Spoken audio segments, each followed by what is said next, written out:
Bem, e como é que a gente interpreta os resultados do score de cálcio coronariano? Ele vem lá em unidades Agatston, não é isso? Uhum.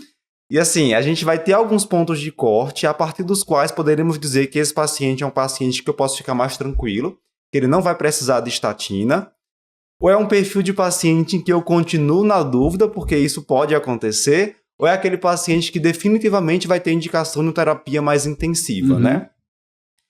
Quando a gente tem um score de cálcio 0, eu posso ficar tranquilo com esse paciente, né? É um paciente que tem um risco muito baixo de eventos cardiovasculares nos próximos 10 anos, a não ser que seja um paciente que tem um outro fator de risco para a progressão rápida da doença aterosclerótica, um fator de risco muito forte, como diabetes, tabagismo, história familiar de doença cardiovascular prematura. Mas, do contrário, veio 0, posso ficar sossegado, é um paciente de baixo risco. Se ele vem entre 0 e 100, eu não posso definir ainda que é um paciente de alto risco cardiovascular, mas é um risco que já é maior também do que o paciente que tem um score de 0. Já existe um incremento do risco cardiovascular desse paciente. A gente vai ver daqui a pouco que algumas diretrizes recomendam tomar a conduta nesse perfil de acordo com a idade do paciente e de acordo com outros fatores de risco. E se o score de cálcio é maior que 100, aí sim eu posso dizer que é um paciente de alto risco cardiovascular. É isso que a gente recomenda em linhas gerais para o paciente não diabético hoje, certo? Exato. A gente vai usar a mesma correlação que a gente já falou anteriormente, né? Baseado nos dados do MESA, por exemplo, se você tiver um score de cálcio de 0, não quer dizer que você tem 0 risco também, né? Quer dizer que quem tem um CAC de 0, a gente usa essa sigla CAC, né? Para o score de cálcio, ele tem ali um risco de evento nos próximos 10 anos entre 1,5% e 5%. Ou seja, ele ficaria no nível do baixo risco, ficaria abaixo do limítrofe que a gente falou anteriormente, né?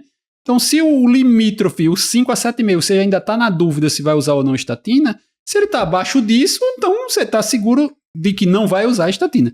Mas como você falou, dependendo da calculadora que você usou, tem alguns fatores que não entram naquela calculadora, né? Então, assim, a maioria usa a maioria desses parâmetros, mas, por exemplo, um paciente que tem um histórico familiar de doença aterosclerótica, não é tão seguro, ele tem alguma dúvida, mas aí dosou uma lipoproteína Azinho e ela veio muito alta, acima de 50. Então, a lipoproteína Azinho já é um fator de risco independente. Então, talvez ele, mesmo com score de cálcio 0, ele pode ter placa, a placa não está calcificada. Se é um paciente com menos de 40 anos, que você falou em relação à idade, porque não deu tempo de calcificar ainda. Então, assim, para ter uma doença coronariana com menos de 40 anos, você tem que ter muito fator de risco. Então, assim, é aquele paciente que já tem um histórico familiar muito forte, ou tem um colesterol muito alto. Então, aí ele vai ter outros fatores que, em paralelo, vão acabar sugerindo que você não confie 100% no score de cálcio. Mas a relação é muito forte, né? Assim, os dados são muito robustos, e aí ele dá esse risco abaixo dos 5% em 10 anos. Então, baseado nisso, é que o benefício da estatina talvez não seja tão alto, então você poderia não usar a estatina, né? Você ficaria naquela faixa de não usar a estatina.